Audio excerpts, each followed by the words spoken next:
Good evening, everyone. I am Nell. And I'm Alex, and we are Out of Ink Productions. Welcome to our second ever at-home play day. Last night, writers convened to churn out 8 plays written in under 12 hours. Today, actors and directors had even less time to rehearse these shows to perform for you tonight. And so, without further ado...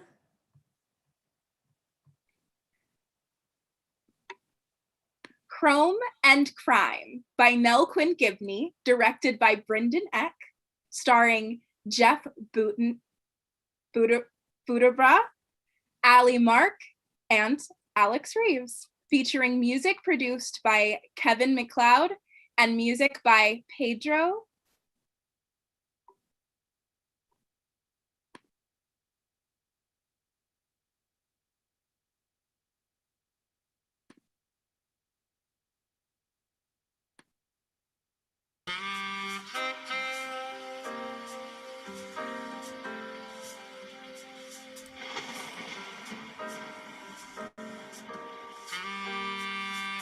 The year is 2242. The skies are dark. The city is steel and the lights are neon. The pavement is slick with rain and the politicians are slick with corruption. In this world of chrome and crime, there are few honorable souls to be found. I am not one of them. What I am, however, is a wolf, a hunter, someone to clean up the streets all alone. You working on your autobiography, boss? Millie, I told you not to interrupt me when I'm dictating. Sorry, boss. Only we got a client. A client? We have a client? I mean, yes. Yes, of course we do. When is the appointment? She's in the waiting room right now. She's in the... Christ, Millie, a little heads up. Hi there, handsome. Welcome to Synchro Detective Services. I'm Synchro. He's Synchro. That's what I just said. That's what he just said. You don't need to repeat me. I don't... Oh. Sorry, boss. How can I be of service? There's been a murder. A murder? A murder? A murder. Who's been murdered? My husband. Your husband? Your husband? My husband. You getting all this, Millie? Yes, sir.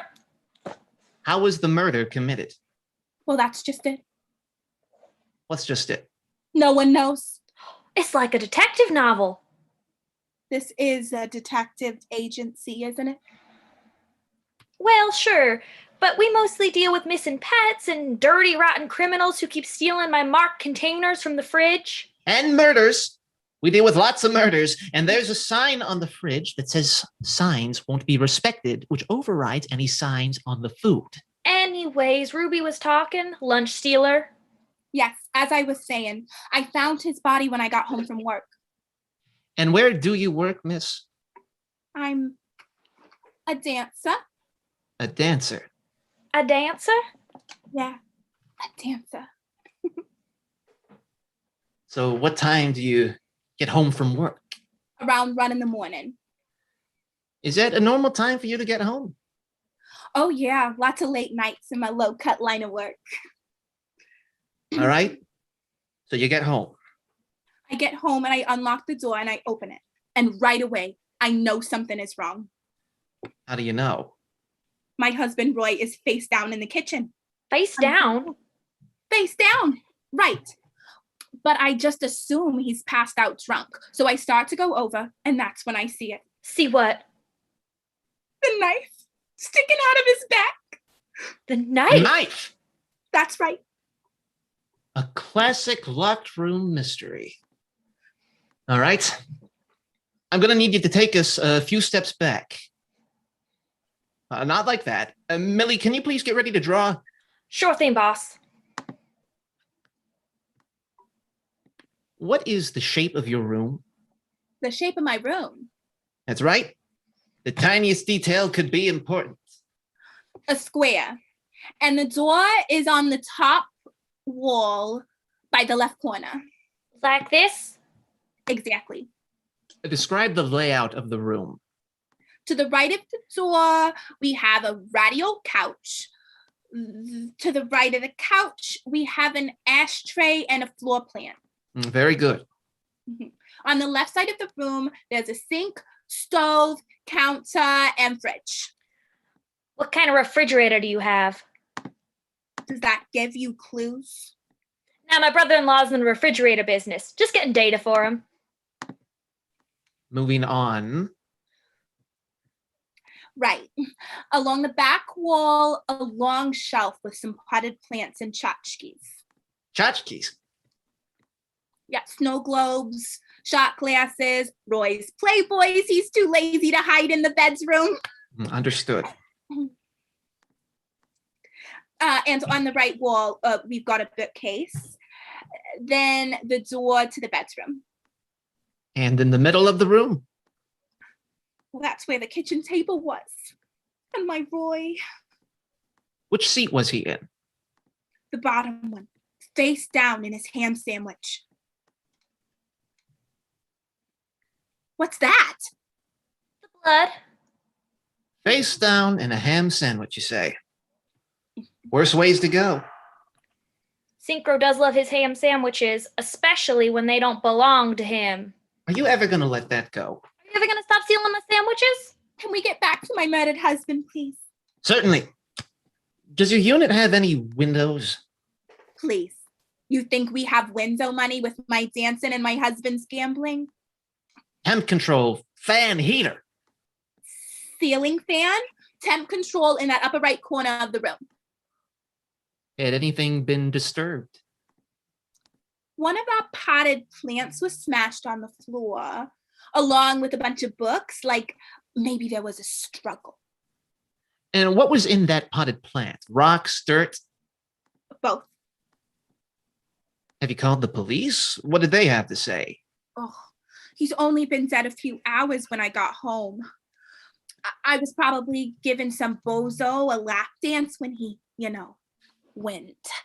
But they didn't really have a clue about what happened, and they never will, because they don't really care, which is why. You came to me. To us. To us. Exactly. You're the only one with a key?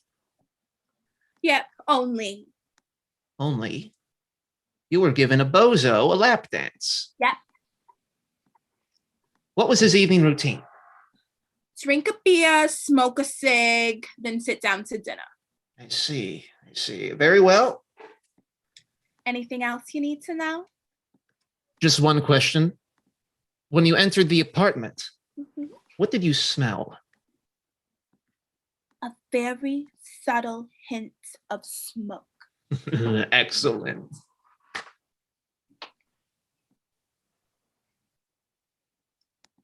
Do you have any ideas? I'm paying by the hour. Quiet, please. The master is at work. Shh. Ain't he cute when he's thinking? Sure, doll. Whatever you say. I got it. He's got it. He's got it? Sure thing. You got ghosts? Ghosts. Yeah. Dagger carrying ghosts. I don't think so.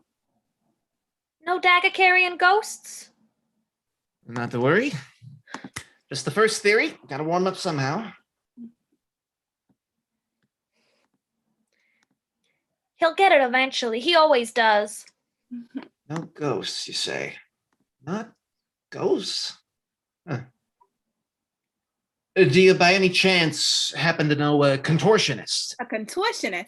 An angry contortionist with a grudge against your husband? Also, no. No angry contortionist? I think I know. Fair enough. Fair enough.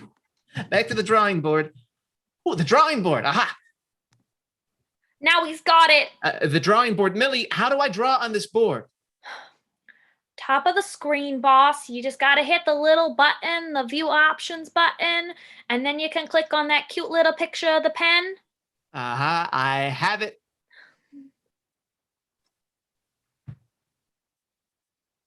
What do you have? The murder weapon? It was a knife. Yes, but how did it get there? Someone put it there? Yes, but how? Tell us. Simple, really. It was in a potted plant, you see. A potted plant. A potted plant. Handle buried in the dirt, plant hiding the blade, and the potted plant sat on top of a book, sticking off the edge of the shelf. The edge of the shelf. Then how'd it get into his back? Easy. It was launched. Or rather, the book was launched, which launched the plant, which launched the knife. How? By a rock. A rock from the flower pot, in fact, so that it wouldn't stand out at the crime scene. What's he talking about? It was hanging from the ceiling by a thin string, almost invisible in the dim room, and all it took were the fan blades to cut the string, to drop the rock, to launch the book, to launch the plant, to launch the knife. But he was sitting at the table. How did the fan turn on? Easy. The temp controller. It's winter. There's no way the fan turns on. Not if it was left to its own devices, of course. But if a tiny little fire was lit right beside the control unit. How was the fire lit? A cigarette. A cigarette. Who's dumb enough to light a cigarette in front of a temp control unit? No one. But a thin string leading from the ashtray to the temp unit hidden behind that floor plant. All it takes is one cigarette to light the string, to heat the temp controller, to turn on the fan, to cut the string, to drop the rock, to launch the book, to launch the flower plant, to launch the dagger. Well done, boss. But whose cigarette was it? Your husband's. What? Simple. Beer, cigarette, dinner. That's what you said. It was his own cigarette that lit the flame, so to speak. But why would he do that? Well, he didn't. Then who did? Someone who knew his schedule. Someone who needed an invisible crime and an alibi. Who? It was her. Me? No, her. Oh, it was you. Bravo. Very well done, Mr. Synchro. Thank you very much. But it wasn't, of course. It wasn't? It wasn't. And why not? Because it hasn't happened. Yeah. I needed someone to test my plan for my holes. Any little details that could lead back to me. And clearly it isn't foolproof quite yet. Back to my own drawing board. But I'm feeling even more confident now. Thank you both for all your time. You've earned yourself a little bonus. You won't get away with this. Good luck catching me, sugar. And you, doll, you ought to poison the next time. You ought to poison that ham sandwich the next time and leave it in the refrigerator. Teach him a lesson. Wow. Thanks for the advice, Miss Ruby. Good luck. Ciao, kittens. Good luck with your next missing pet. And keep an eye out for potted plants.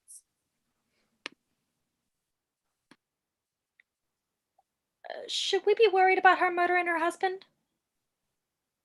Probably. Should we call the police? Nah, this is the most fun I've had in weeks. Okay, boss.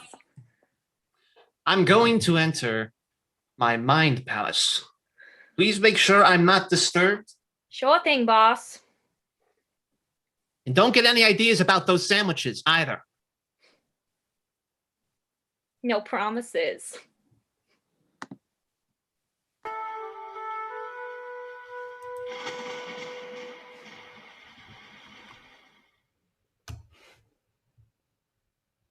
And that was Crime and Chrome.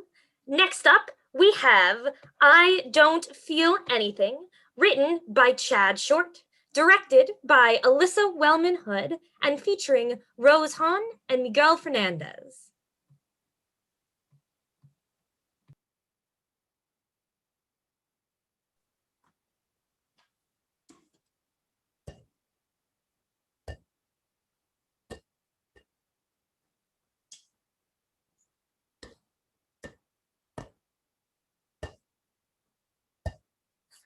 And here we are. Hey.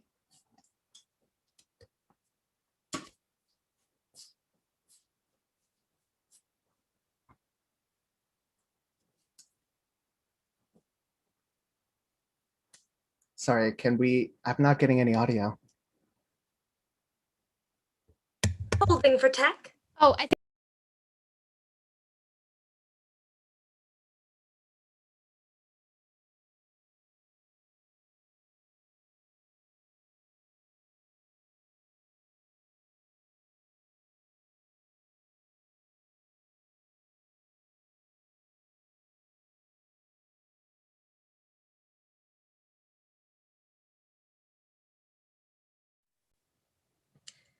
Technical difficulties resolved. Welcome to I Feel Nothing. The setting is the top of a high school at 2 a.m. on September 24th, 2012.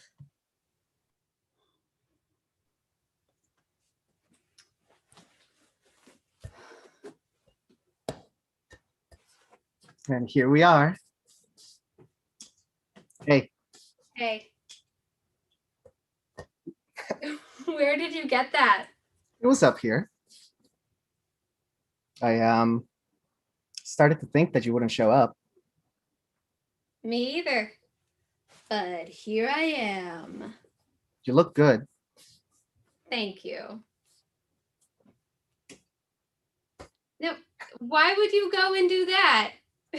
I was bored with it. I'm glad you picked up. I was in the area. Yeah, me too. You you climb up the old way? Only way I know how. Nice. Do you want to sit down?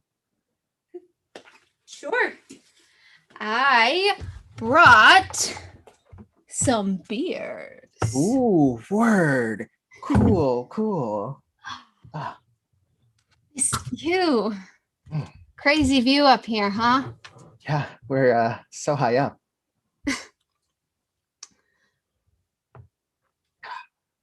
How long did it take you to get up here? Not too long. That's good. Yeah. You bring the stuff? You got the money. You know it. You're in luck. Yeah. Wow, that's amazing. Thank you. Thank you. No, thank you. Well, I wasn't going to forget.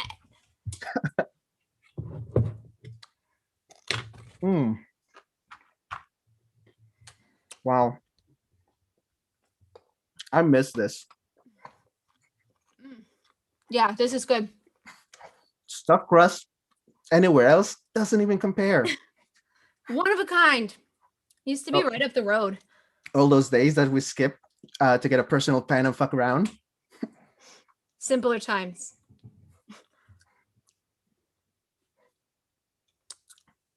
You know what would be amazing right now? What? Some of your mom's chili. It was killer for what it was. So many beans. You really must be hungry, huh? I liked it. It was good. It was. What have you been up to? Well, it's kind of funny actually. I'm interning for this jingle writing company right now. Mm-hmm. Wait, no way. Have you written anything? Not yet, but I'm sitting on some real gold. I'm just waiting for the right time to make it known. Is it amazing? All I'm saying is they'll be calling me Mr. Jingles when all is said and done. Yeah, sure they will. I'm telling you, Mr. Jingles doesn't lie. Just you wait and see. Oh, I will. So, what about you? Nothing really. Oh yeah? I met someone Oh. Okay. Is he nice? Yeah, he's all right. Well, if he's good to you, then that's all that matters.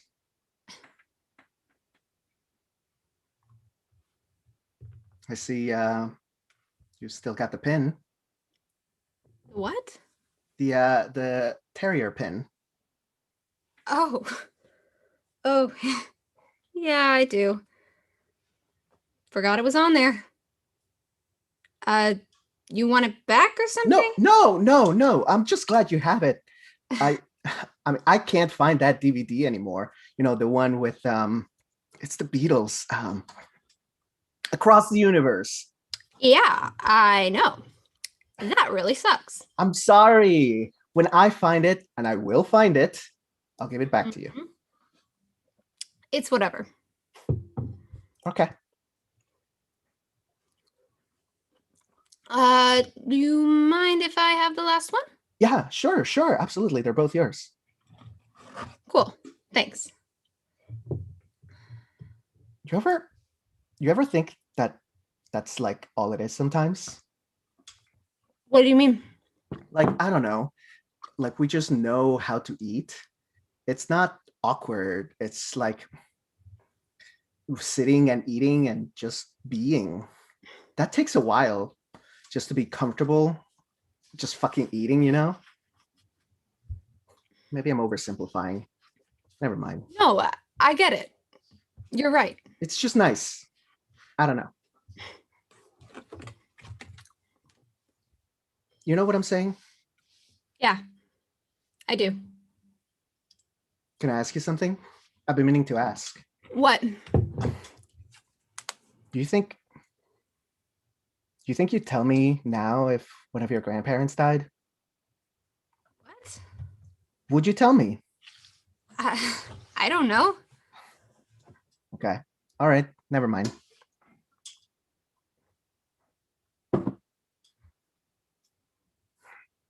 No, you know what? Sorry. I would tell you. You'd be the first person I told. That seems like there should be other. You should tell someone else first. I just think that's fair. You think it's fair? As far as I'm concerned, that's my family too, and mine yours. Right? It's more complicated than that, Bo. We're stuck together like glue, you know. No, you need to reevaluate what we are. Okay, we're stuck together like two pieces of Velcro. You're the one that told me once we went to college you wanted to be single. You're the one that found someone before we were ever even over. You're the one that made it seem like I was the bad guy. You got your side and I got mine. Cut the shit with me. You've got your people and I have mine. Don't try to play fate with me. We're not stuck like anything. You made all your decisions. You ripped us apart. I was out of my mind. It hasn't been like... Ugh. No, say it. It hasn't been like 2 days, Bo. This didn't happen yesterday. I've been working. Working on what? On myself. Self? No, you haven't. I hear from you at... Oh, would you look at the time? 2 a.m?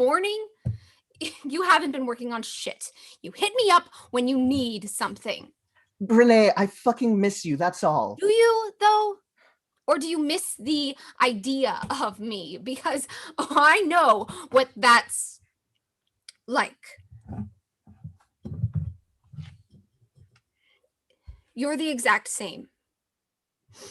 Why would I think to tell you anything first anymore? You act like I owe you. I don't think you owe me. You don't make things easy. You make them worse. I was standing down there, deciding on whether or not to climb up this roof. And I felt bad. I felt bad for you. You make it very difficult to be civil. I shouldn't have come. I don't know how much more I can say it. I'm sorry. You think I'm happy right now? You think I like having to figure out everything on my own? Having to try and trust someone again, someone new. And then I go and do something like this behind their back. You squint your eyes hard when you smile. I used to think about that. How I used to know your face. Or I thought I did. I don't miss it anymore. I forgot what it looked like. I forced it down and out and away. I would erase it completely if I could.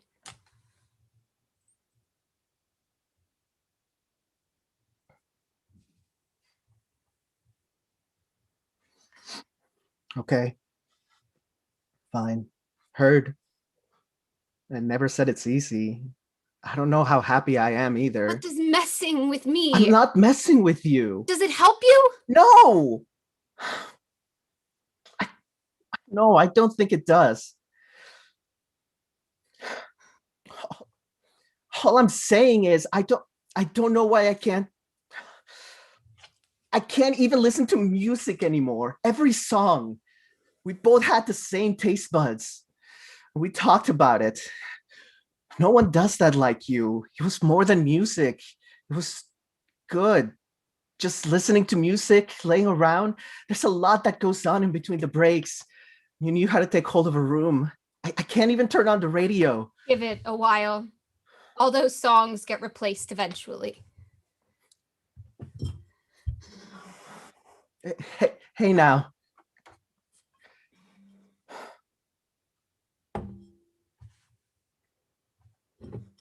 Remember how we met?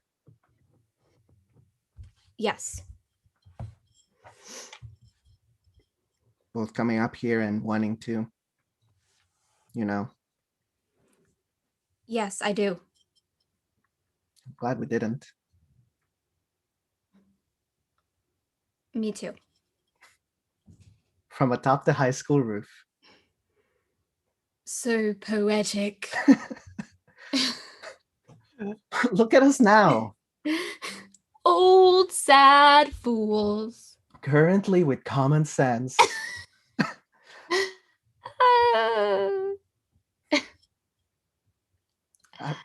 I was wondering if maybe If what? if you wanted to maybe give this another What? another chance. Come on. I want to make it up to you. I'm sorry. I love you. Stop!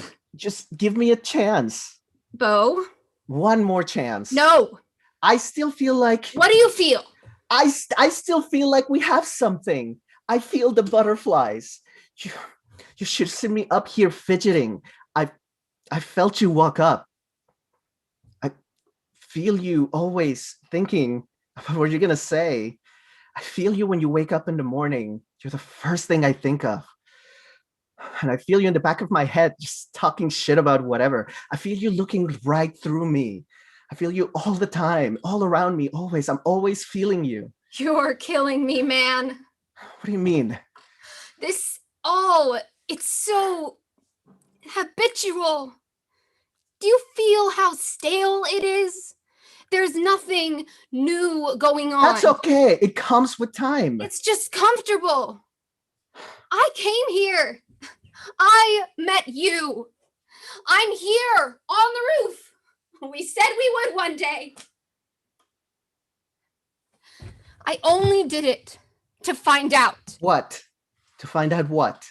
What it would feel like you said, to just be again. If somehow I would... If you what? If I would feel anything.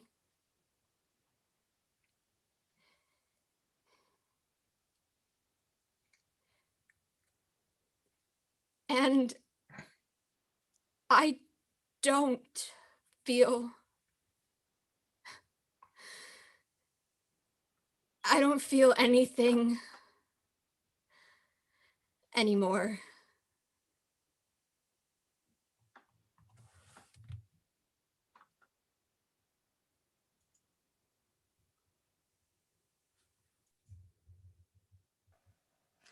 And that was I Don't Feel Anything. Next up is Roadtrip by Eliza Hallinan, directed by Jeff Buderbaugh, featuring Alex Reeves, Brendan Eck, and Nell Quinn-Gibney.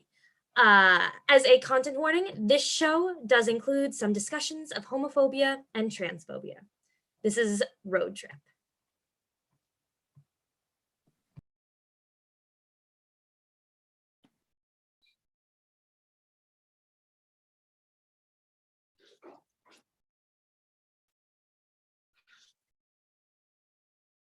I saw my first drag show at 21.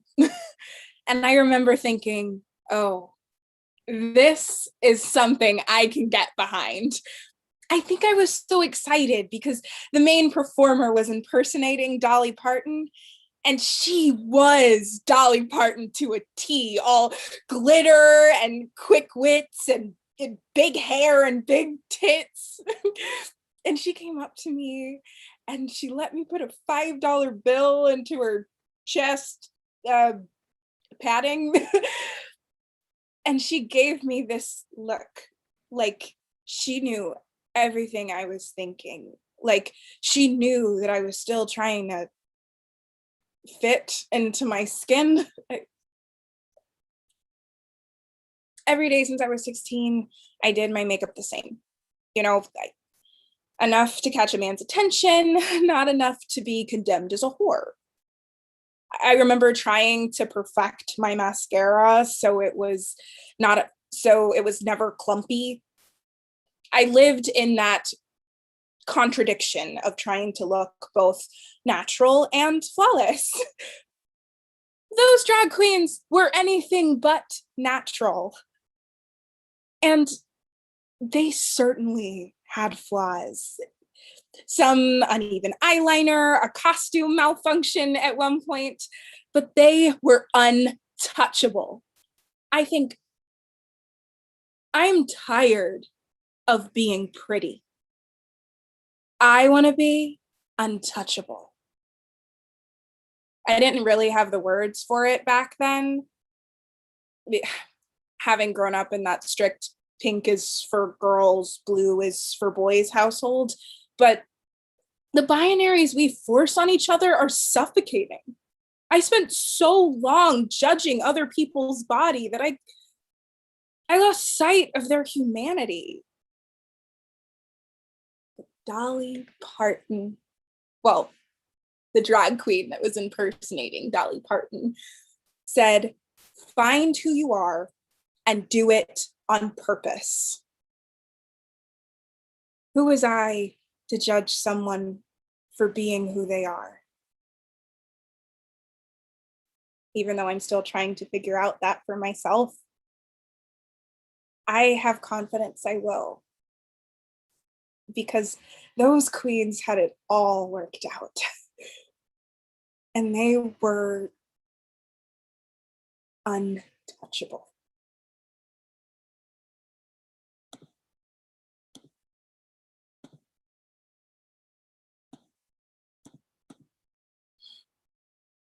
I saw my first drag show at 21.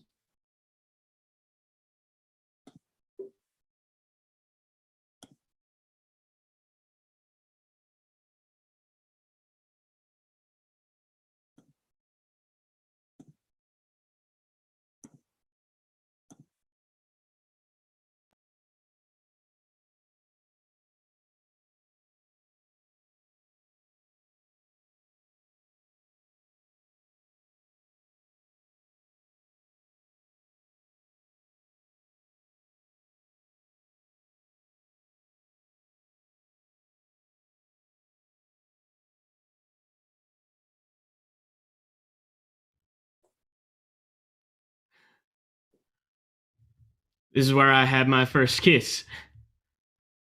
I went on a date with Lloyd Samuels from my high school. My sister didn't trust him because his first name was his last name. But he had a kind smile and got good grades, so I sat next to him in biology. We were partners for a project on the coati. It's an animal. Coatis look like if you bred a raccoon with a possum, but then you just threw a bear in there for kicks. I'd never heard of them before, but it was practically love at first sight. Oh, they're so cute. Lloyd liked them because their tails stay all up in the air, like they're just suspended there. It kind of reminds me of his hair, which was just always sticking up.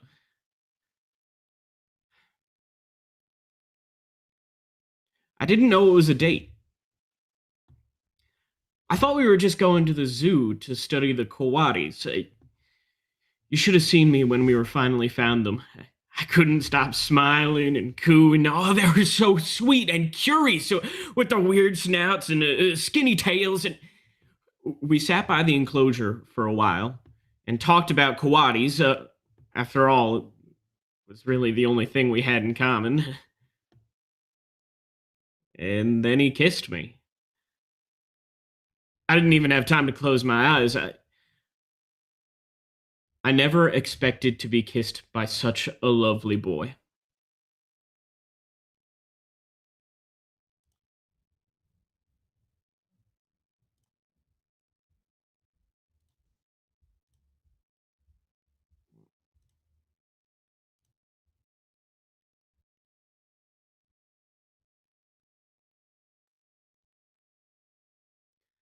I kissed another boy for the very first time.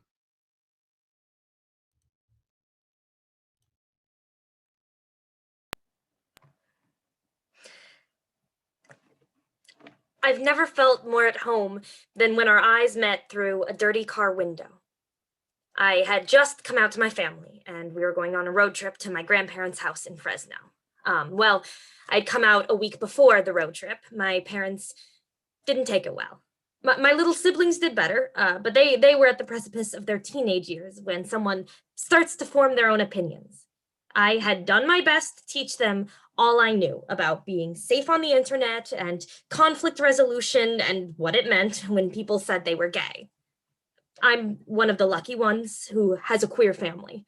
My cousin Harry is bisexual. His mom wouldn't speak to him for a month after she caught him kissing his best friend in their driveway. He went to college soon after. I think the space was good for them. But it's hard to have space from someone when you live with them. It's hard to have space from someone when you go on a road trip with them to grandma's. So, yeah, the week before the road trip, that last week, I burst. I broke. My dad said something unforgivable, that transgender people were too hard to comprehend, that they should keep their otherness to themselves. Don't you understand, Dad? That's me. That's me you're brushing away. That's me you're refusing to see. That's me. What? You don't mean you're My identity is not a thing. It's an adjective. It's a part of who I am. It's me. It's always been me. You're my daughter. I'm not, but I'm still your kid. You don't get to tell me who I am, okay? My story is non-negotiable. And then, like Harry, my parents stopped talking to me, so I shaved my head and spent a week in a fugue. My little siblings didn't understand why Mom and Dad wouldn't speak to me. I didn't want to burden them with this. They're hardly even teens. So, yeah, I was lonely. And then we went on the road trip, and I saw these people who felt like the home I had been searching for. A group of 5 people in their 20s, crammed into a Ford Fiesta. Their windows were rolled down, our family car was speckled with dirt from the drive up, and through the dirty window, I could hear Cher blasting from their speakers. A kid was hanging out the side with a shaved head like mine, and their style was strange and artistic, and they grinned at me and yelled something that sounded like, "I see you." And then we made a right-hand turn onto Capitol Street, and I've never seen them again.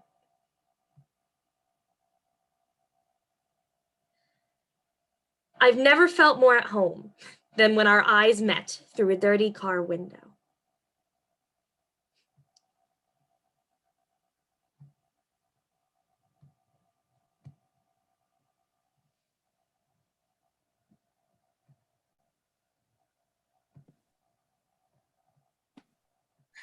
Hi. Next, we have One Hell of a Spacetime by Chaz Monroe Atkinson, directed by Serafina Donahue, and featuring Cecilia Lindgren and Tori Davenport.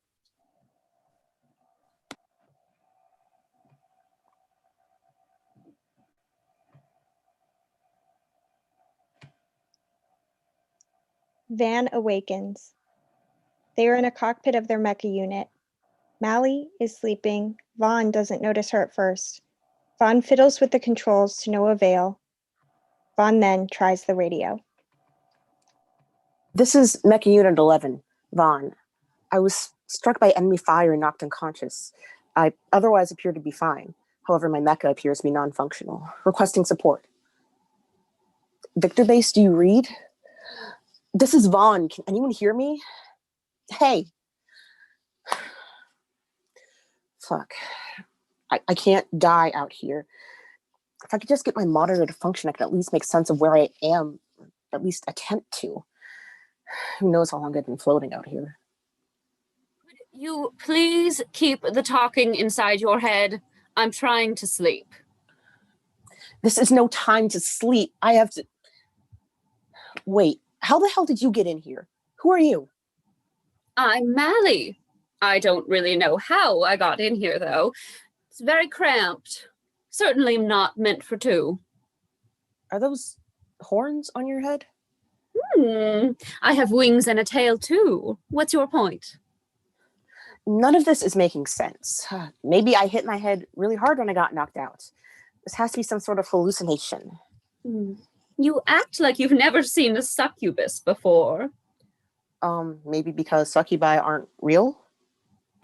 I am just as real as you are, Vaughn, which is subjective at best. I'm not going to get into philosophical musings with a hallucination. Fine. I'll prove to you that I am the real deal. Feel that heat? How about my breath?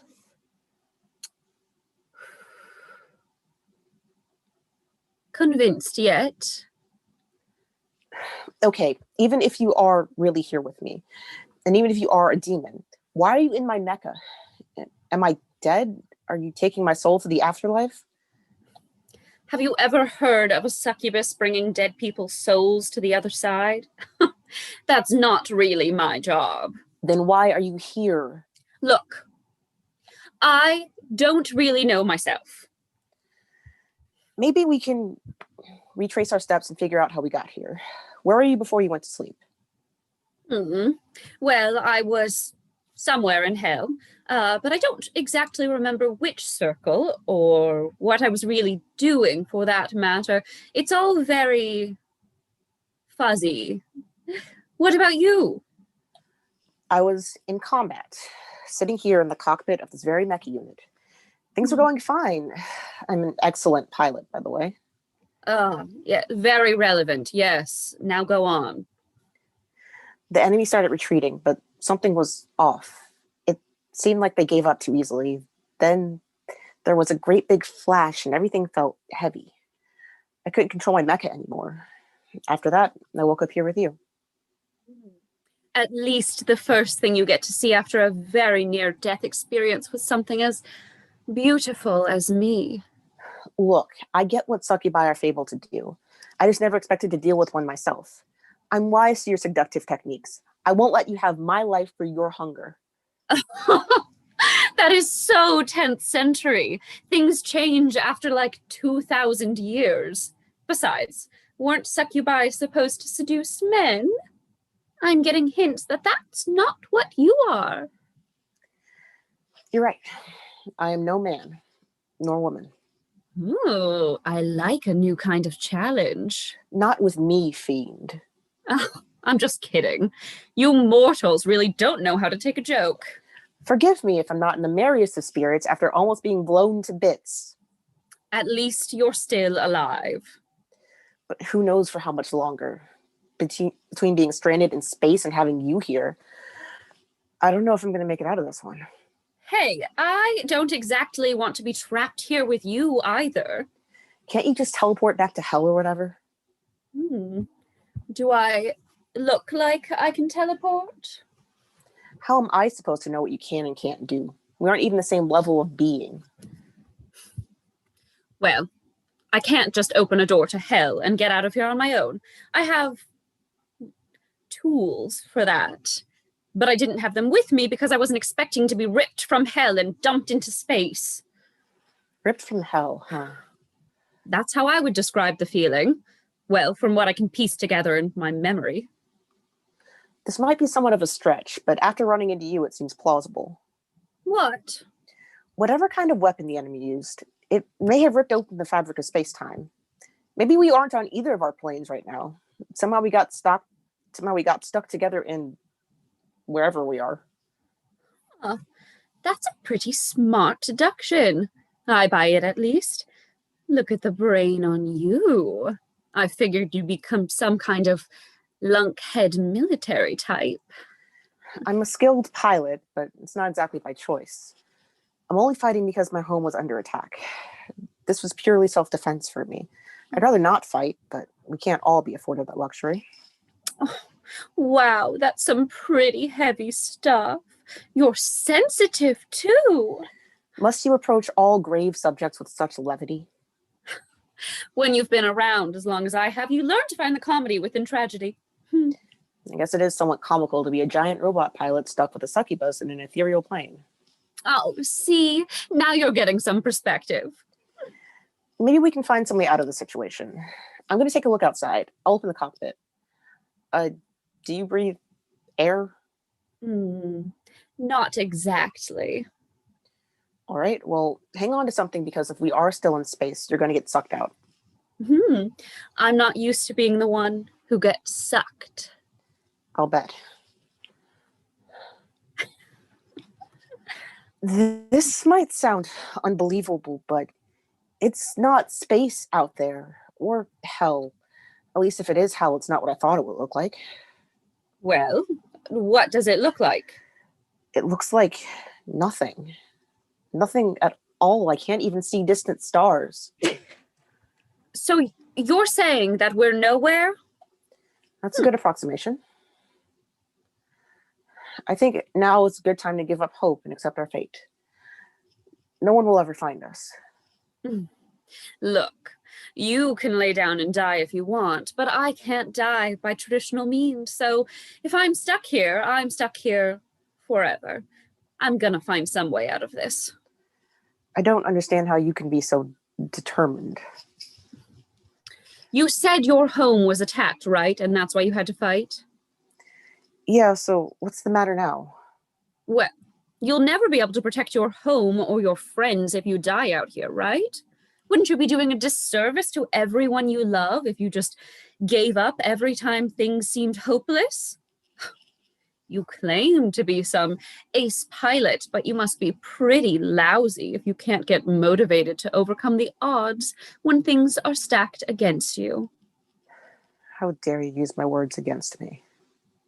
Did it at least light a fire up under your ass? We got in here somehow. We've got to be able to find a way out. I would love to help out more, but it's getting hard to breathe. I think the oxygen attached to this mecha unit is running low. I think you're going to have to figure it out without me. But you're the only one who knows how to work this stuff. I can't have you dying on me. Well, if you could find me some air to breathe, I'd be more than happy to help you. Here, have this. How did you do that? What kind of sorcery have you used on me? Oh, don't worry. I didn't use any sort of evil seduction magic on you. I willingly gave you some of my life force to help sustain you. Think of it as a little gift in exchange for you getting us out of here. Well, let's hope that it wasn't gifted too soon. We're not out of here yet. Wait, I think I might have an idea. Millie, you gave me some energy. Do you think you could do the same for my mecha? I don't really understand technology. I think I can only give it to organic beings. Damn it. I feel like we're so close to a solution. Well, then maybe you can give your energy or your will to the robot? Huh? Well, I have no connection to this hunk of metal, but to you it means so much more. It protects the things you love. You have a connection. Maybe I can give you power, and then you can give it some power. At this point, I'm willing to try anything. All right, you ready to give this a go? Roger that, Captain. I don't believe it, but the systems are actually starting to function. Can you get it to move? It's worth a shot. I can't see anything out there, but it feels like we're moving. How long till you think we'll find something? Who can say? I'll set a timer down here. Thank you for getting me going back there. I know I was being rude earlier, but I would have definitely died without your help. Well, I didn't do this by myself. I'd be stuck without you, too. Tell me about your home. I want to know why that place is worth protecting. It's not so much about the physical place itself. It's just some space colony floating in the expanse. An even bigger hunk of metal than this is. But as you said, everyone I love and have ever loved lives there. Planets and space colonies. They don't even stay in the same place or time, right? They're always moving. So no spot is your home. It's about who you share the home with. That's what makes it home. When you say love, do you have like a special someone? No, not in the romantic sense, no. But I have my friends and family. Oh, that's nice. But I think it's important for most humans to have some passion, too. Must get boring. I have passions. I just haven't had that kind yet. I obviously will. Look at me. Yes, I believe in you. Thanks. So tell me about hell, I guess. It's actually not all fire and brimstone. I mean, it certainly has its fair share of heat and evil. But some of it is actually quite nice. Though I find I usually have more fun fooling around with humans on your plane. Demons can be annoying. Really? Annoying? They all think they know what is best and don't like to work together, even when they should. It's been nice to have someone listen to me for once. Not that we didn't have our rocky start, of course. Hey, I apologized. I know. How long have we been going? I'm getting tired. I don't know how much more of this I can do. According to the timer, it's been about 3 days. Oh, that long has passed? I know, it only feels like a few minutes. But I'm still seeing nothing before us. I think I need to take a break. Hey, I'm supposed to be the weak one, right? I'm not used to supporting two. I'm usually on my own. I know if we just give it a little more, we can find our way back home. You said it was a giant explosion that got you here or something, right? I mean, maybe. I can't say for sure. I'll give you the rest of all of my life. Then you can try to fit it in one of your robot's guns or something. Maybe it can open up another rift in space-time. And if we're lucky, maybe it can take you back to your home. But what about you? Don't you want to get back to your home? I've lived a very, very long time. It's like you said, home isn't a place. I'm just some low-level demon. I don't have a home worth fighting for like you do. I want to see you get back. No, we'll do this together like we've been doing. If you can give me some of you, then I'll give you some of me. Vann kisses Millie. She starts to get a little life back. I think this is more of a balancing act than we've been giving it. I need you and you need me. That's how we can move forward. We have to work together. I wasn't expecting to have the moves pulled on me by a human. Things change over 2,000 years, right? Mm. Let's try this gun explosion idea. It has some legs, I think, but you can't die. All right, but I'll need your help. And I'll need yours. All right, I'm readying the gun. I'm going to fire at maximum output, so we've only got one shot. I'm going with my maximum output as well. Let's try and manifest home, wherever that is. Okay, here we go. Fire. They There. fire. I Some can see light. something. Do you have something in you to move us towards it? As long as you can steer it, Ace. Approaching. It looks like an opening.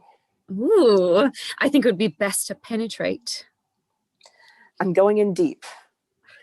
They pass through the threshold. There is some sort of rough commotion. Oh. I think the hunk of metal has finally been decommissioned. It did its job well. It deserves some rest. Let's take a look outside. Holy shit! We're back in hell! What? Not exactly where I wanted to end up. No, this isn't too bad though. You see, I know where we are. We're kind of far from my circle, but I know how to get there. And if we get there, I can get my stuff and we can use that to go back to your place, your home. Will it be a long journey? Oh, it's more time with me. I suppose it'll be dangerous. Oh, don't worry. I'll protect you. Hey, remember, we're a team now. We fight together. Sure you won't get sick of me? I'm sure you'll keep things exciting. Millie gives Vann a quick kiss. Then let's get going. This is just the start of our adventure.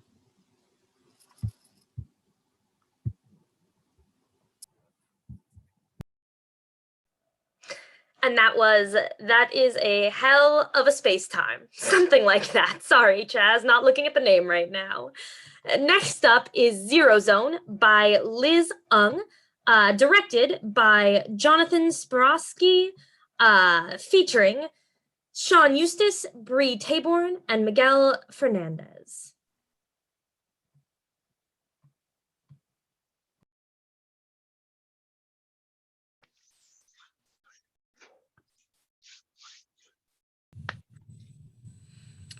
Two weeks, Zay. I know. 2 weeks and I'm home free. You deserve it. Yeah. Oh boy. I'm so happy for you. Why, thank you, Zay. Yeah, 10 whole years. Get you a timeshare on the islands, huh? What, is that jealousy I detect in your... Oh, no. Because I'd be happy to switch places with you. I'm just pointing out. Time. It wasn't easy to get to this point. I realize that. After moving all the consultations to online formats, everyone was in a scramble. Oh, hey, our department got shit canned too. Oh, yeah? Oh, yeah. Wi-Fi just isn't as good out in the Zero Zone. At least we don't have old Abbas and Babas walking on foot from there to our facility anymore. It's more convenient for them to be home now. I remember thinking, how am I ever going to get used to their whining? Hey, now. I mean, it's all they do, comply and whine.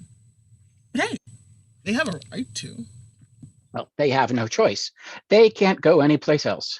And that's why we have a spectacular language department with people like you. Okay. You know, I always wondered what the Zero Zone was like. In person, I mean. A hellhole. Right? Home, but also a hellhole. Right. I mean, my mother was the only one who actually... Oh, looks like the client is here finally. Anzu? I know. The elders have absolutely no sense of time. Pero merecer tener más respeto por su tiempo. Just practicing. It's a dialect. I have not spoken in a while. I think the northern province. Right.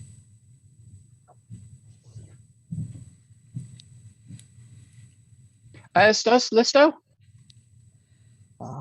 ¿Cuánto va a tomar esto? Probablemente nomás de 20 minutos. ¿Por qué no le preguntas al consultant? Ahí están. Bien. They want to know how long this will take. What? They want to know how long this will take. I don't know. They insisted I ask you specifically. 10 minutes, I guess. Dijo 10 minutos. Eso es menos de lo que tú dijiste.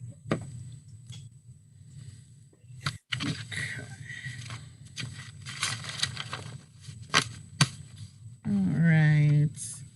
Mr. Mix Gayama. First, let's talk about the payments for your last 2 surgeries from last April. Can we confirm from them about these surgeries? ¿Cuál es la razón por sus cirugías de abril? Huh? They had surgery on their feet? Yes. I mean, technically, yes. I just need to... Pinche cabrón, me da coraje. Right. We'll just move on. So there were some discrepancies with the payment installations made according to the hospital's billing. Can we confirm that the complaint was filed through either the bank or the hospital? Habían unas discrepancias con tu pago al hospital. Cuando tuviste tu cirugía, ¿presentaste un complaint? ¿Presenté un qué? Un complaint por el error en tu pago del hospital. ¿Presentaste uno? No. Oh, espera. Creo que mi hija lo hizo. Dame un momento. ¡Mi hija! ¡Yasmina! No está en casa. Okay, dígame preguntar a tu consultant. They don't know. They think their daughter might have done so. Can you confirm that? I mean, technically, yes. They might have, but I need to make sure they know that. It's just a safety net to prevent identity theft. I don't think they remember. Yasmina! Listen, I just need to document that they know that we know. I'll try. Perdón, pero tenemos que confirmar que el complaint fue presentado por otro familiar. Sí, lo fue. Lo fue, ¿ok? Okay. Arlie, ¿dónde está Yasmina? ¿Dónde? Oh my God. Damaya. Zay, what's going on? Let me figure that out. ¿Está todo bien? Sí, estoy bien. Nada más dime si estoy condenado. Perdón, ¿podrías repetir eso? Dime si estoy condenado. Estoy condenado. ¿Estás sordo? Estoy intentando de comprenderlo. ¿Estoy condenado? ¿Estás asimilado? Perdón. Hablas como un extranjero. Tu dialecto no es bueno. Sí, soy mitad y mitad. Mi madre es de la provincia del norte. Eso explica mucho. Pregúntales lo que quiero saber, niño. Zay. Huh? What is happening? I'm so lost. I'm trying to. Please remember, we are on the clock, Zay. Just give me a paraphrase, okay? No sob stories from the zero zone. We really can't afford pity at this time. What you think I'm pitying them? Yeah, aren't you? No, I'm trying to figure out what they mean by estoy condenando. Huh? I think it's a Western dialect or something. I don't know. It sounds like a saying. Zay, I know they don't pay you enough to figure this shit out. Just paraphrase. How can I paraphrase something when I don't even know what it means? Figure it out. I said this would be 10 minutes. Estoy condenado. ¿Qué quieres decir por eso? Necesito irme pronto. ¿Estás bien? No pude hacer los pagos. Okay. Mi hija mayor, Yasmina, dijo que me encontraría alguien que lo haría. Ella me dijo que tenía un amigo que pagaría por la infección. Confié en ella, pero su amigo. Ellos betrayed a ella y a nuestra familia, por favor. No dejen que pongan mi hijo en la cárcel. Nada más es un schoolboy. Despacio.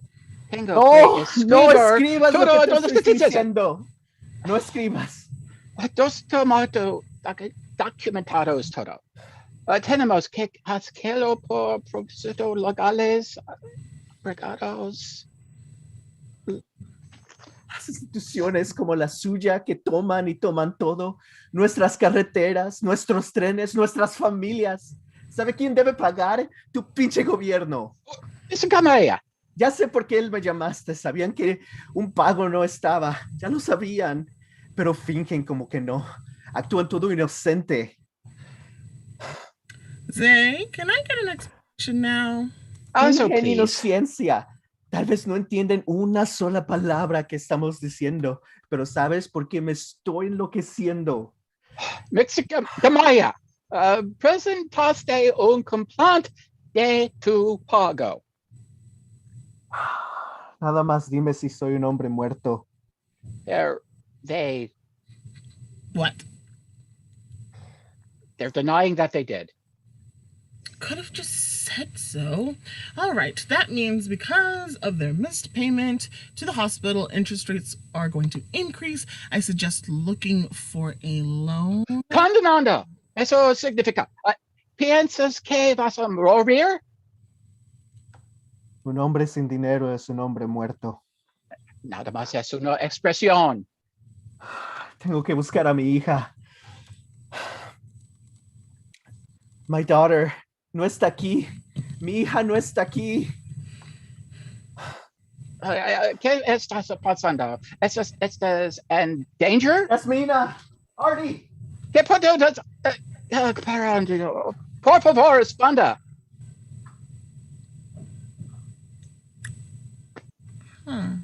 What the fuck was that? Anzu. Talk about a crazy grandpa. Anzu. I mean, if they had just stayed a few minutes longer, they'd know they could pay off the next payment in about... Anzu, I think they are in danger.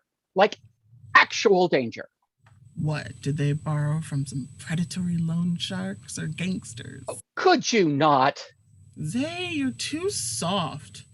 Look, I could see some real fear in his eyes, but it was only once that I implied that he missed a small payment. I mean, if a guy from the zero zone can afford to get some surgery, they must be loaded compared to the rest of their people. I mean, they're just... Overreacting. No. No, it wasn't that. It wasn't. They were talking about their daughter being missing. Their daughter went missing. Should we call the police then? No! The police would make it worse. They did confirm a loan or something was borrowed from a friend or... Oh, shit. Did I say something wrong? Shit. Oh, damn it! Damn it! Damn it! Oh, lost Wi-Fi. Where do they live? Huh? Where do they live? Where do they live? Zay, I heard you. I'm trying to make sure you're not going to buy a plane ticket to the middle of the desert to save this guy. Oh, it's better than staying on this call and doing nothing. What are you going to do once you get there in person? I need to know if they're safe. Be realistic. Damn it all. Maldito seas, es pinche mundo.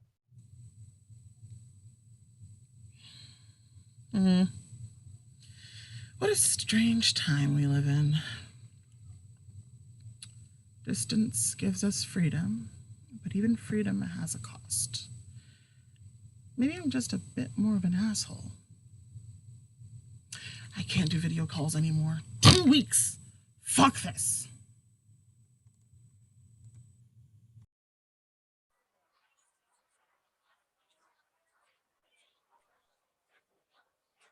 Artie? Artie, no, regresa.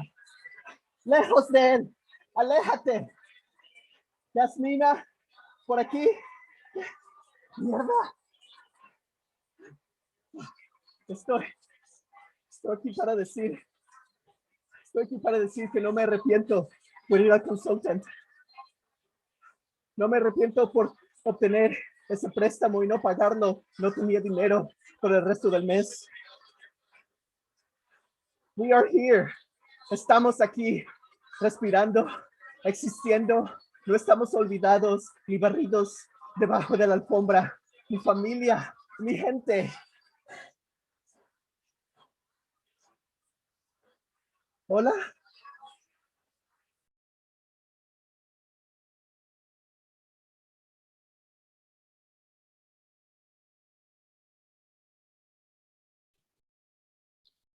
That was Zero Zone by Liz Ung. And now we're heading into I Got Good at Feeling Bad, and That's Why I'm Still Here. Written by Wendy Kuhn, directed by Isadora Targuda, featuring Ali Mark, Bree Taborn, and Tori Davenport, featuring music from Heavy Heart by Emily Lacey. There's a content warning for this show. This show includes discussions of suicide and mental health.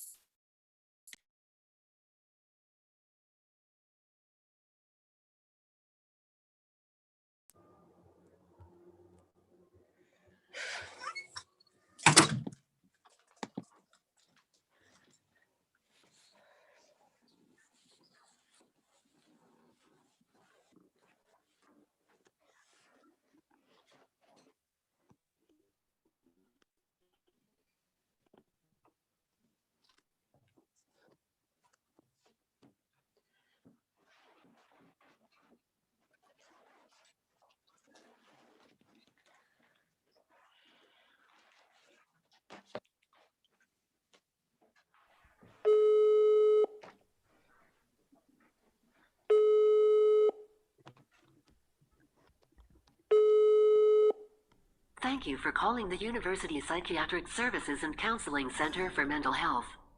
Psychological health is community in our university. Your suicidal feelings can talk to someone you trust. Pray, turn to nourishing ways of listening.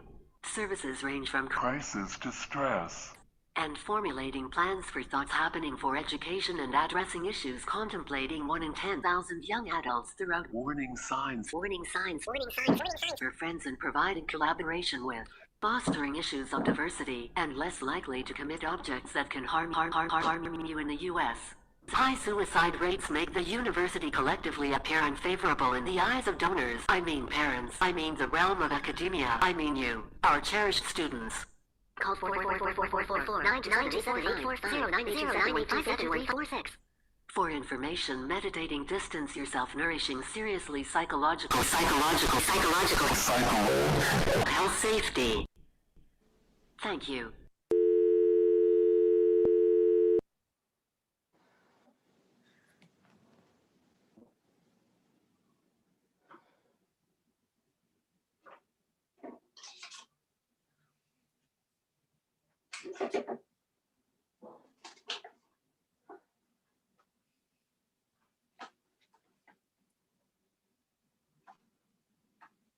Hi, can you hear me?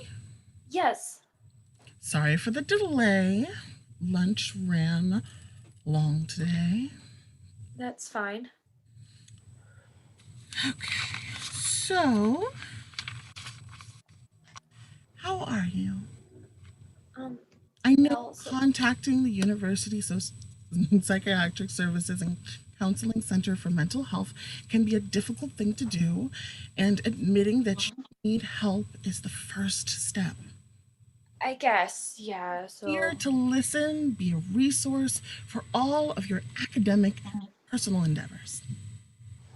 Thanks. I want you to know that we care, even in these trying, dare I say, unprecedented times. Sometimes students just need someone to talk to, work their problems. We at the University Psychiatric Services and Counseling Center for Mental Health are here to be those welcoming arms and listening ears. Feel free to be truly open. Everything here is absolutely 100%, without a shadow of a doubt, confidential. Well, unless you are planning to hurt yourself or others. But you would never do that, would you? Well... Of course not. Now, let me hear from you. How are you? Do you want me to answer honestly, or do you want me to answer in a way that doesn't make you uncomfortable? What? Never mind. Let's start off simple, shall we? What brings you in today? Well, I've just been feeling overwhelmed, I guess, lately with work and school, and I don't know. I guess I've just been feeling kind of depressed. Uh-huh. Well, let's see. Have you tried exercising? Does pacing count? I was joking. Well, how about time management? You know, the Center for Academic Career Success, Advancement, and Development has some great workshops on procrastination. I guess the workload's not really my biggest problem at the moment, though. It's more internal than anything else, I guess. Uh-huh. Have you tried talking to someone? Isn't that what I'm fucking doing?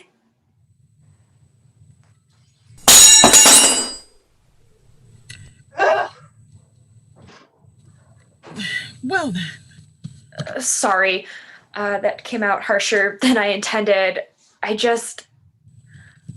I'm in a really rough place right now. Well, if you're not going to heed the advice I'm giving you, then I just don't know what to tell you. Advice? Advice?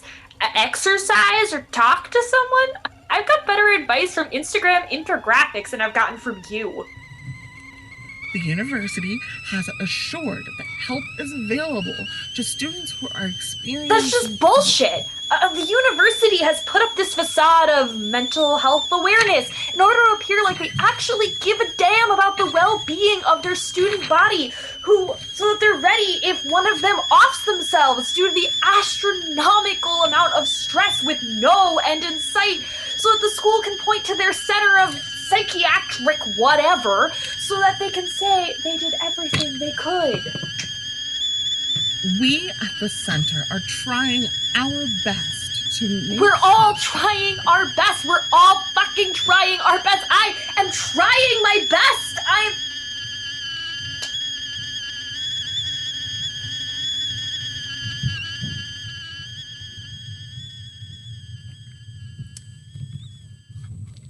You know, I have a daughter your age. I'm gonna go.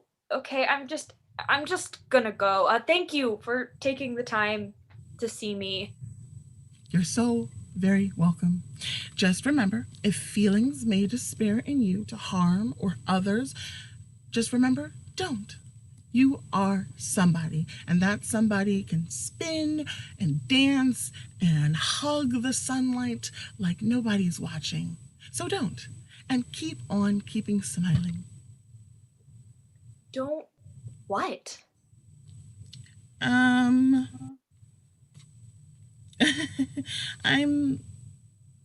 not sure. Uh-huh. Have a great afternoon, and don't hesitate to contact the center with further assistance. Bye-bye now.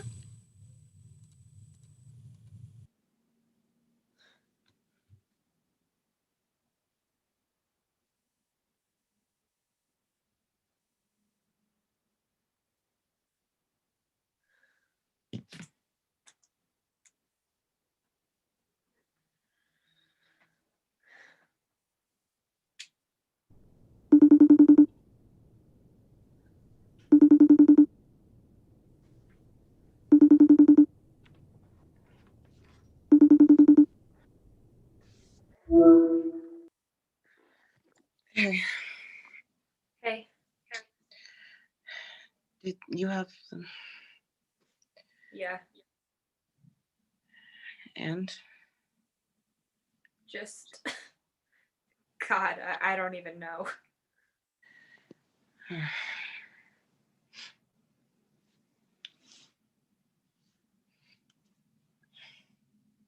Did you eat today? Trying to. Good.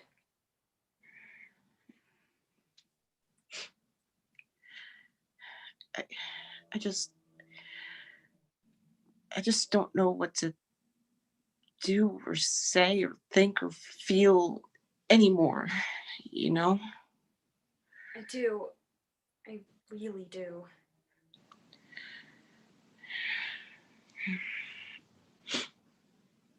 You don't have to.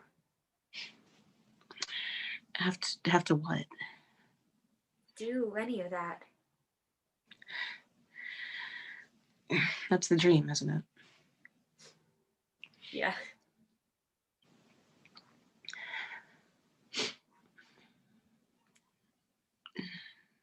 Do you want to just... Yeah? Yeah. Okay. Yeah.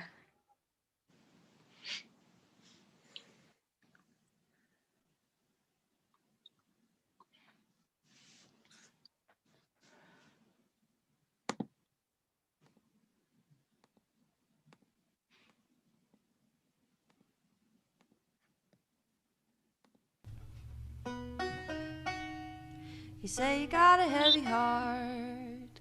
You say you got a heavy heart.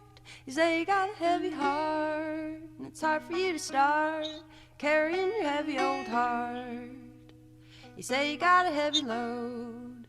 You say you got a heavy load. You say you got a heavy load. Walking down the road carrying your heavy old heart. You're doing better than you know. Doing better than you know.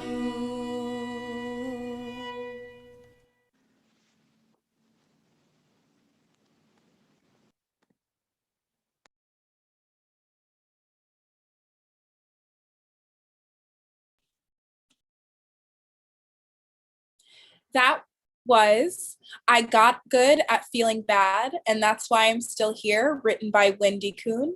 And next up, we have Acting Out, written by Alex Reeves, directed by John Sparagoski, featuring Nell Quinn-Gibney and Cecilia Lindgren. Content warning. This show includes some discussions of homophobia and domestic abuse.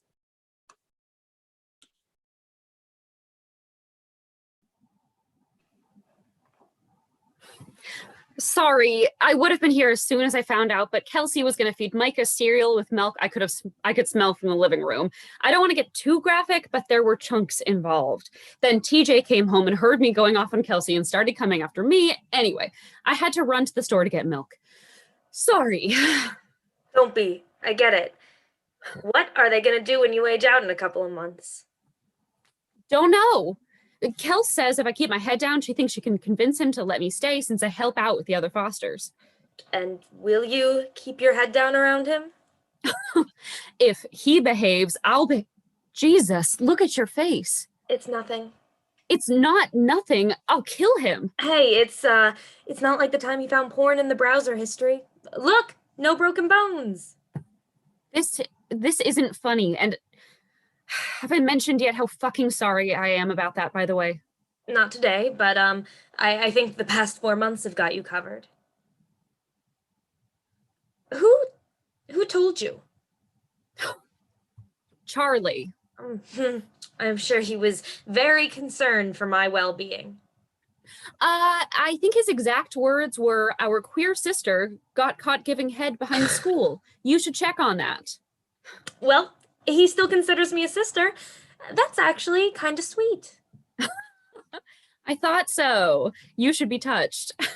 Though someone should tell him we reclaim the word queer. Uh-huh. True. Wouldn't want anyone mistaking him for an ally. God forbid. Mm-hmm. So, you were hooking up with a girl in broad daylight behind the school? Yup. Mm-hmm. Stupid. I thought you'd be proud. It felt like it went with your whole free love, poly vibe. What the hell were you thinking? That it would be fun, and it was. Was getting beat up by Pastor John fun also?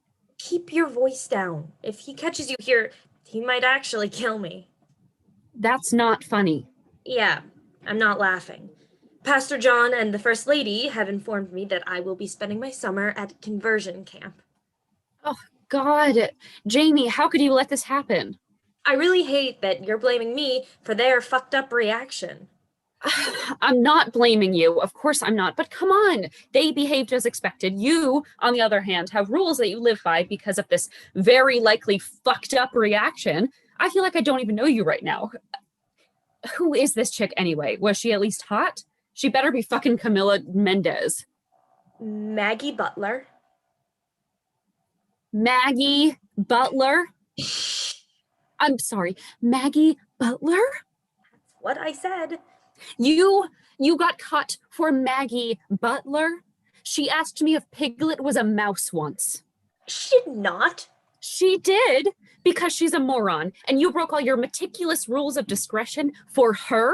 You don't let me touch you unless it's like 4 a.m. and we're miles away from the nearest gas station, Jamie. We got caught up in the moment. You were having a moment with Maggie Butler? Stop saying her name like that. No, I won't. Because the word pig is in fucking Piglet, and you're careful and amazing. She is the last person worth you getting beat up for. You sound jealous. Well, didn't you want me to be? What are you gonna do? Run Bible study, go to camp, stop kissing girls. Poor girls. Poor you.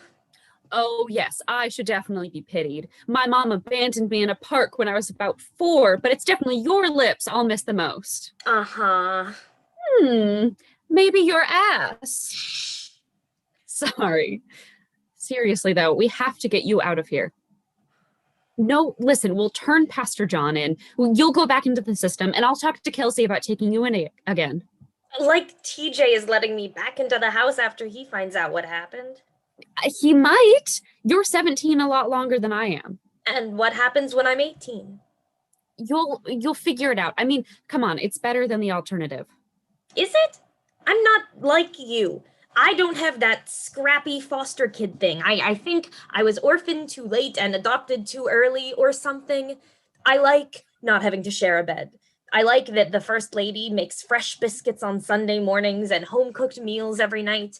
And I work hard and I'm smart, so I want to be able to afford to go to a good college.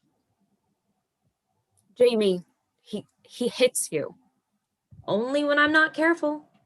You shouldn't have to be careful. He should be in jail and you should be safe. And you should have had parents that loved you, and kids shouldn't be put in cages. And, while we're at it, racism sucks, but people deal with the life they're dealt. And doing nothing is dealing with it how exactly? Plenty of kids that didn't grow up in the system have parents that don't like that they're gay. They don't get to trade them in for new ones, they deal. If they're smart, they do a good job of hiding it until they no longer need them, and then they cut them out of their lives. Okay. What? Nothing. Just say it, Dev. Trust me, you don't want me to. Well, now you have to. I wish... Yeah? What else needs to change about me? Nothing. You're amazing. But sometimes I wish you were brave enough to just fight for your life. Well, we can't all be like you, you know? Taking everything we want all the time, no matter who it hurts. It's your life, right? You have to live it authentically. What the fuck? You know what I wish? Please. Yeah, share. I wish I hadn't gone to the band room today. Oh. Yeah. I wish that Tyler's tongue wasn't down your throat, and since I'm so amazing, I wish sometimes that I was enough for you. Jamie, we've talked about this, right? I don't want to hurt you, but I'm non-monogamous. Oh my God, shut up. You always say you're all right with it. Do I? Am I convincing? Actually, I think what you say is that you're dealing with it. Well, I am. I'm just not dealing with it well. Clearly. And he's taking you to prom, isn't he? Only because you wouldn't go with me. I couldn't go with you. Shh. I know. So, your moment with Maggie? Happened about 15 minutes after I saw you with Tyler. Yeah. Dealing with it. Yeah.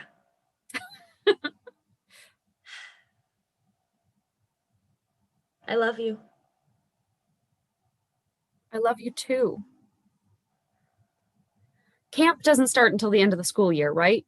So stay with them until we graduate, and then you can go to college on scholarship. And I'm a good worker. I'll get a job, we'll get a place by your school, and okay, there's no way I'm making fucking homemade biscuits, but I'll cook you dinner, and you'll only have to share a bed with me. Except for the nights when you're with someone else. Besides, you've got kids to look after. Who's gonna buy the milk? We won't be far. It'll be cheaper for you to go to school in-state, and Charlie will just have to step it up. Charlie? Yeah, as long as the rest of them are straight and narrow-minded, he'll look after them. He's got that scrappy foster thing. You really mean it, don't you? You want to save me from mean old Pastor John? Yes, 100%. So, do we have a plan? I love you for offering. So, accept. I can't. Why the hell not? Because I'd be miserable. You really think it'd be worse living with me than getting the crap beat out of you and going to some camp that makes you hate yourself? Of course I don't. So? You know I'd never been with anyone else except you until Maggie. What does that have to do with anything? And Maggie had never done anything with a girl, period. So she was looking at me like I was her whole world. And it was weird. It kind of reminded me of when we started, you know? Nervous, but like in an exhilarating way. And for a second, I thought I understood what it was like for you. New people equals new exhilarating first times. I mean, that's not exactly But then what... I realized what was actually exhilarating was that suddenly my whole body remembered what it was like to be your whole world when it was 3 a.m. and we were making out in TJ and Kelsey's tiny, grimy bathtub. You know that when I'm with other people, it has nothing to do with the amount that I love you, right? By now, you have to know that. Yeah, I know. But I need more. So I'll give you more. I'm offering more. I'm literally offering my life. You really weren't jealous at all, were you?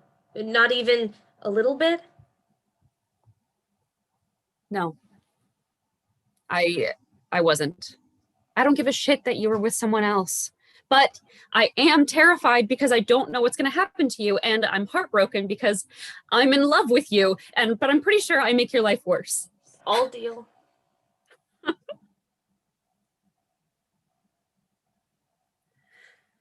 You're going to make me do it, aren't you? I think we've established that I'm not brave enough to. I love you. I love you too. But I can't be another person in your life that keeps hurting you. I really wish I could kiss you. I wouldn't stop you. That's the problem. If I know it's the last time, not even Pastor John could stop me. Bye, Dev. Bye. Bye. Bye, Jamie.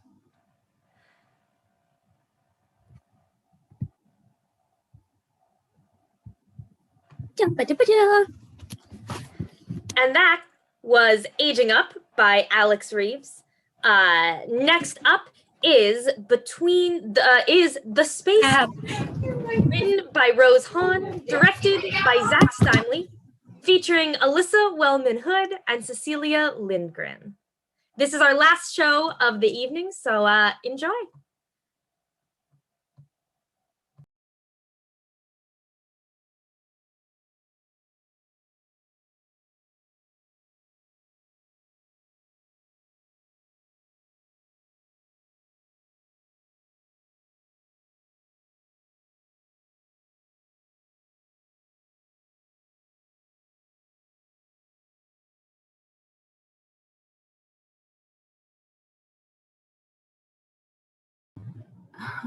Is this working?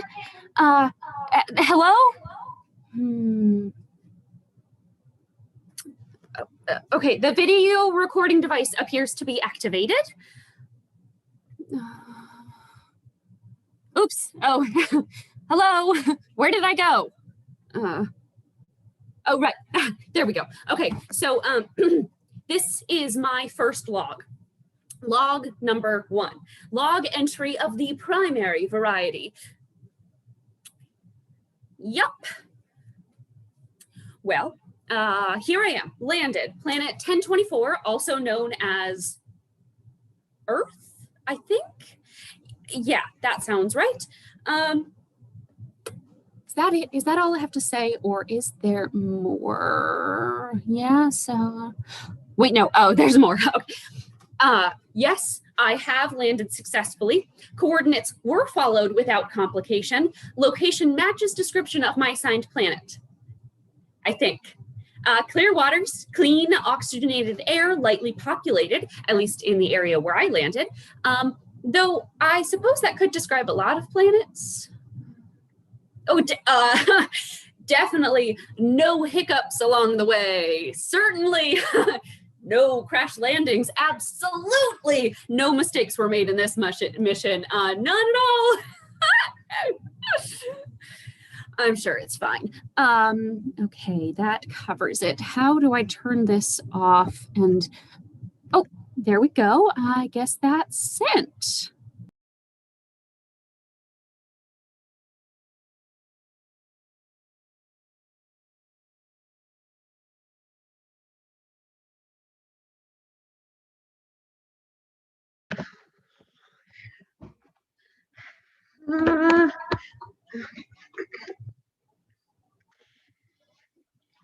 Hello. Yeah, that was bad. Let me try that again. More confidence, more together, more, just more, more. Okay, much better. Interplanar log number 1. Greetings, Commander. Today, I safely entered the atmosphere of planet 1024. According to my initial calculations, planet 1024's surface is about 71% water, with multiple land masses that are ultimately divided into 7 parts. I look forward to fulfilling my duty to the squadron. Signing off, Unit 1. And cut and send. I think that went rather well, if I do say so myself.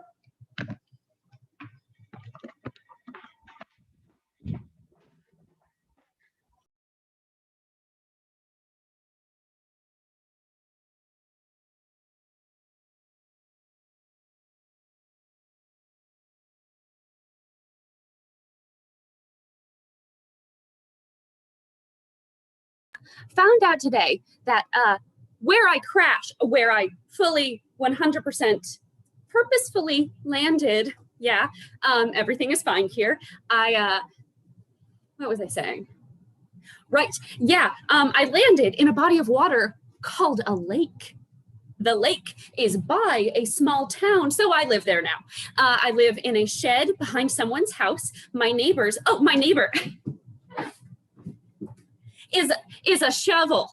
We get along quite well.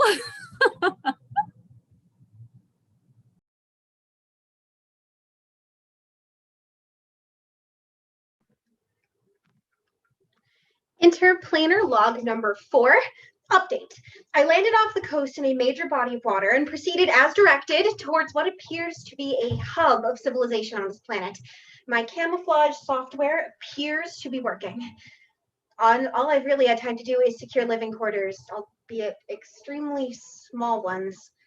I can't imagine why, when the buildings are so massive, the individual living spaces would be so small. There's so much space here, but somehow it still feels claustrophobic.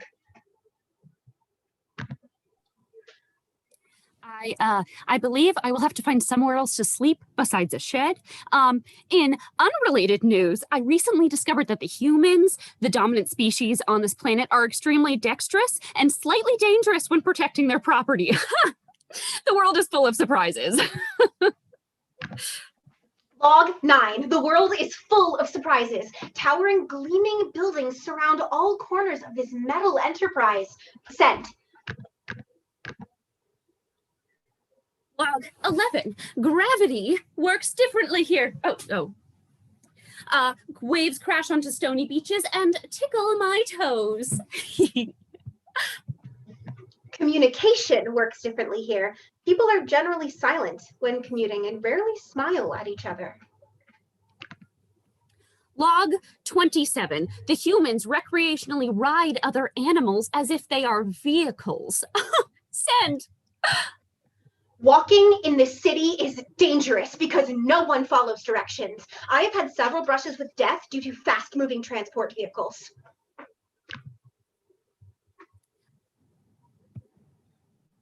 Among log 54, among the tiny grains of dirt and sand, there are little organisms. Sometimes they have shells, sometimes many legs, but don't get too close. They bite. There's so much pollution here. The sky is void of stars because lights stay on all night. Plumes of smoke float up into the air from everywhere. It's odd how no one seems to notice. Send. Log 83, sometimes the humans judge each other based on how they look, dress, or even who they love. I find this peculiar because based on my calculations, they are all the same species. There are so many different ways to walk down a street. After careful consideration, I have determined that none of them are the wrong way. You can walk. Or run.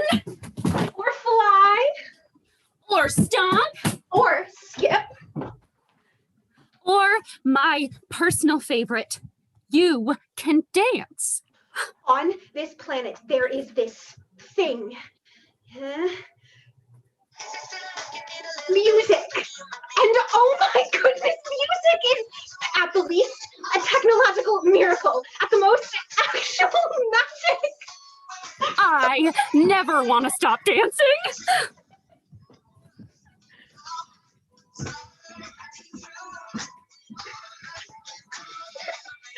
Send. Log 98, nature here is its own form of art. I could study the shape, color, and line of a single leaf for hours. have you ever noticed the way that the presence of a shadow can change the color from light to dark? Have you ever noticed that puddles of water on a sidewalk will sometimes show you your own reflection? That in general, people on this planet will choose to blend in? That if you don't conform, there's no space for you? That no matter how hard I try, I don't quite fit in. I look at puddles on the sidewalk. I like to watch the leaves grow. To stop rushing and listen to the music. To dance down the street. But that's not normal. To them. To the humans. Them. I didn't notice that, I guess. I didn't notice it until one day I did. Until one day I looked up. One day I looked up and realized I was all alone. Log number 172.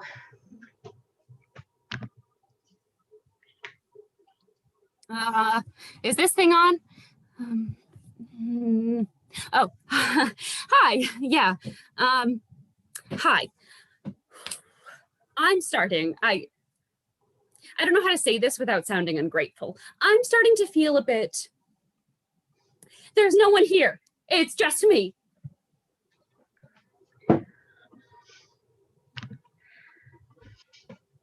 Commander, the loneliness, it's beneath me, I know that, but it isn't going away. I try to chase it out of my mind, try to focus on my research, but the feeling keeps creeping behind me like a rat in a wall, clawing at my confidence. I wonder if maybe you could, as my superior officer, send me some kind of reply. Sending out these messages, it feels like screaming into a void. Is anyone even listening to these? Maybe some words of affirmation, some kind of confirmation that I'm on the right track. Please, just listen to me the way I always listen for you. I'm out here straining my ears for something, anything to hear. Something about this place, it just reminds me of how alone I am. I am so sick of being alone. You know what? Fuck this. Oh, wow, I cannot send that. Is there a delete button on this? Oh, wait, no, why did that just... Who is Unit 1? Oh, God, I'm gonna get reported. I am so dead. Shit, undo. Oh, now they'll never come for me.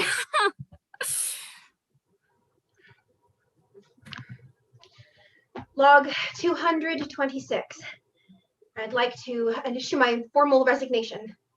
The constant radio silence has left me feeling at a loss, undervalued. I'm running out of the right words.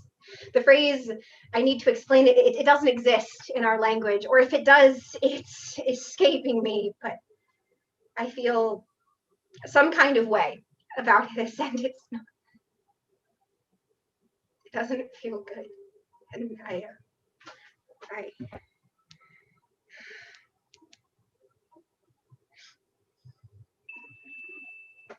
what the message from Unit 2? Something about this place, it just reminds me of how alone I am. I am so sick of being alone. I am so sick of being alone.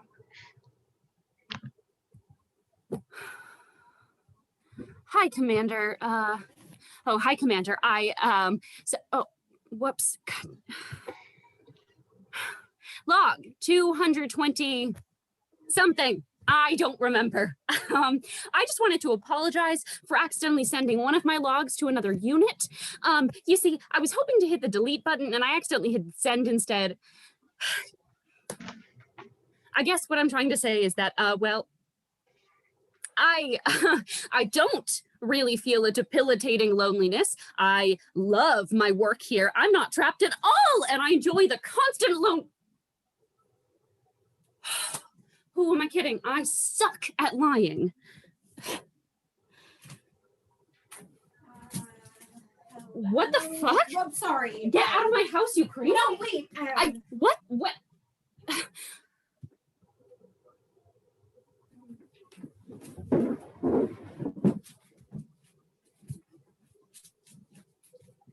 Log entry number 1. Hi. Hi. It's us. We're here together. Mm-hmm. Should we say something else? I think that's enough. Okay. Cool. Yeah. So I'll just too close. There. Now do it so they can see us. And sent.